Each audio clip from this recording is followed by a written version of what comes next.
Hi out there in the YouTube world. It's me, the Puzzle Master, and this is part 3 in the 12-part series about the zodiacs. So anyone that knows astrology knows that number 3 is Gemini, and Gemini is all about duality. It's my moon sign, so I can kind of relate to this. Okay? It's a mutable sign, which means that it's changeable. You know what I mean? Like, they aren't fixed, and they aren't cardinal. It's immutable. And they, as a Gemini person, I want to add in here that they can be very, very changeable. Meaning, like, because they are ruled by Mercury, and it's an air sign, they're all about communication. But on one hand, they're going to be all like, hey, how's it going? And it's the life of the party, and like, what's your sign? Like, how's it going? Like, are you into astrology? But at the other side, you piss them off. Hi. I hate you. Like, they can be very, very dualistic in their nature, because that is what they represent. It's the first sign that represents duality. It also represents creativity. In the 3rd house, that's like creativity and your expression. And like, yeah, it's ruled by Mercury, and it's an air sign, so it's very, very communicative. If it's your sun sign, you're going to be very, very talkative. You're going to be very expressive, and you're going to be very detail-oriented in the way that you express yourself. You will come across as very wordy and knowledgeable, and sometimes fickle, and maybe a little too scatterbrained, because you do know a lot about a lot of things, but you don't tend to know a lot about one specific thing. Like, you know what I mean? Like, you got a lot of different rabbit holes in different areas, but that doesn't mean that you're an expert at any particular thing. So, yeah, keeping all of what I just said there in mind, in a relationship, you're going to find that this partner is very moody almost. Like, Gemini, as I said, is the sign of the twins, which is a very difficult moon placement. And I have it, so I understand this, is that you always, kind of like a Libra, how they can see both sides of a situation, but they are ruled by Venus, wanting to keep it all in balance and harmony. Mercury rules Gemini, and it's about communication. So it sees this duality, and it wants to express that and show the duality. It wants to like put it out there. Good or bad, it wants to share it. It doesn't have like a, because it's Mercury, which is, if you think about just the god of Mercury, it's kind of a neutral, gendered,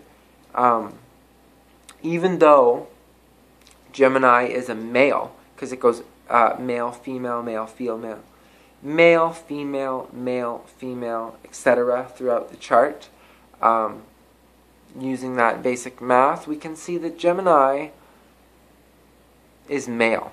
And yeah, but because it is ruled by Mercury, which is kind of, even though Mercury is a male god, he's kind of like a teenager, or like a kind of juvenile, which is why Mercury in Gemini is perceived as being kind of a juvenile communicator. Mercury is also the ruler over Virgo, but Virgo is a more stable element and a little more focused, detail-oriented, where Gemini is a little more scatterbrained all over the place. Yeah, so if you're dating a Gemini, know that, like, almost with any of the air signs, okay, so like what do we have there?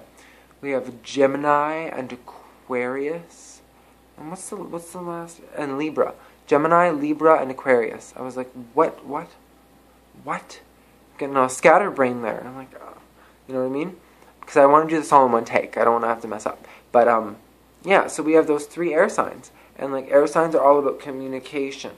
But because Gemini is ruled by Mercury, that emphasis is kind of put on the communication. And that's why of all of the videos, like this video, I'm a little more rambly. Because that's what Gemini is. It just kind of talks off the top of its head. And it has that duality. Meaning like they might seem like an angel if you're dating them. Like they're perfect and it's all love and harmony. And you're just like, oh my god, they're perfect. And then they flip. Because you pissed them off. Like you said something stupid. And now they're a different person. Like they can completely mood shift. Like what I just did there. Because I'm a Gemini moon. And I can do that. And we can see things in like this freaking... It sucks sometimes. And I'm trying to give you guys perspective. Because with any situation, it doesn't matter what it is. Okay? I give you a gift. It doesn't matter what it is. There's a good and a bad. And it's like everything has that in it. There's this dualistic nature. And even if a Gemini says that they feel very strongly about a situation this way, somewhere in their mind, because they are contrary, they feel about it this way. And it's kind of a tough one in relationships. Gemini moon as well as Aquarius moon kind of have that unsure nature about what they truly want. And air signs are very picky as well. So, because they're all about intellect. And if you are very intellectual, then they can, like, and you can keep on par with them, well then you can maintain their interest.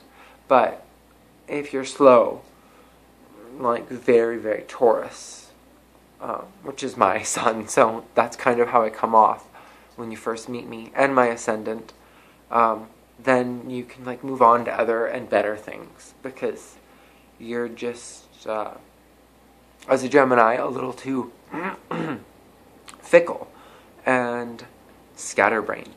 But yeah, mwah. I hope that this advice has helped. If you're dating a Gemini person, try to be their rock, you know, because if they're with you, it's because you bring them some centeredness, something that they can like focus on, something that is, even if you yourself are changeable, they want to view you as something that is kind of stable and helpful. And you know what I mean? Like, be there for them and understand their qualities and their nature. That way you can more be there for them. Because it's like tough sometimes, you know? Like, and I understand because my moon's Gemini, so people watching out there. You think that you might talk too much or be a little bit too much out there. Imagine if that's your moon. That's like internalized. Like sometimes I'll just put a fan on because I need some white noise to just like shut my mind up because it's just so much. So, be their rock, be their ground, be their anchor, and they'll love you for that. Mwah. I'll see you in Cancer, which is part 4.